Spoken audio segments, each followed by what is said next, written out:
Guntakal news కి స్వాగతం. పేదల కడుపు కొట్టి అక్రమార్కుల బొక్కసం నింపుకుంటున్నారు. పేదల కడుపు నింపాల్సిన రేషన్ బియ్యంతో అక్రమ వ్యాపారం చేస్తున్నారు.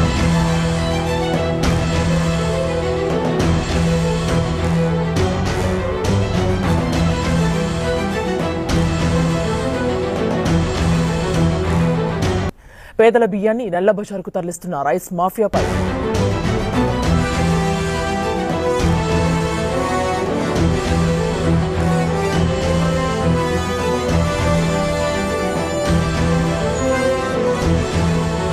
పేదల బియ్యం పెద్ద ఎత్తున పక్కదారి పడుతోంది. అక్రమార్కులు ఇతర ప్రాంతాలకు యథేచ్ఛగా రవాణా చేస్తూ ప్రతి నెల లక్షల రూపాయలు ఆర్జిస్తున్నారు. దీంతో చౌక బియ్యం మాఫియా మరింత రెచ్చిపోతోంది. చౌక బియ్యం అక్రమ రవాణా ముఠాలు పేదల బియ్యాన్ని తరలిస్తున్నాయి.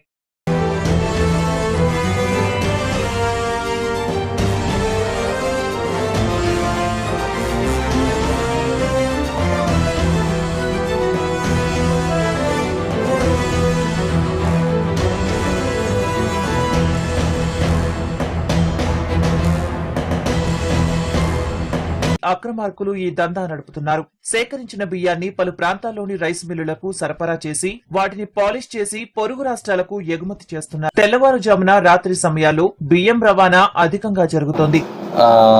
ఈరోజు ఉదయం సుమారుగా 8 గంటల సమయంలో గుంతకల్ నుంచి గుత్తి వైపు ఒక బులోరా వాహనంలో అక్రమంగా రవాణా చేస్తున్నటువంటి పీడిఎస్ రైస్ని పట్టుకొని దాన్ని చెక్ చేయగా సుమారుగా 23 క్వింటాలు అంటే 45 సంచులలో 23 క్వింటాల ఆ యొక్క పీడిఎస్ రైస్ ఉన్నది.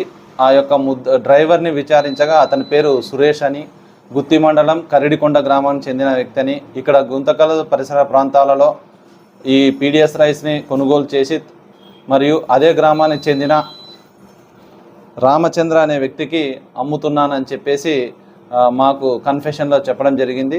ఈ యొక్క బులోరా వాహనాన్ని పీడిఎస్ రైస్ని మా స్వాధీనంలో తీసుకొని బిఎన్ఎస్ కొత్త చట్టం ప్రకారము కేసు నమోదు చేయడం జరిగినది.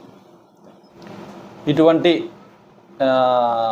అక్రమాలకు పాల్పడితే ఎవరిపైన అయినా కూడా చట్టపరమైన చర్యలు తీసుకుంటామని అందరికీ తెలియజేస్తున్నాం.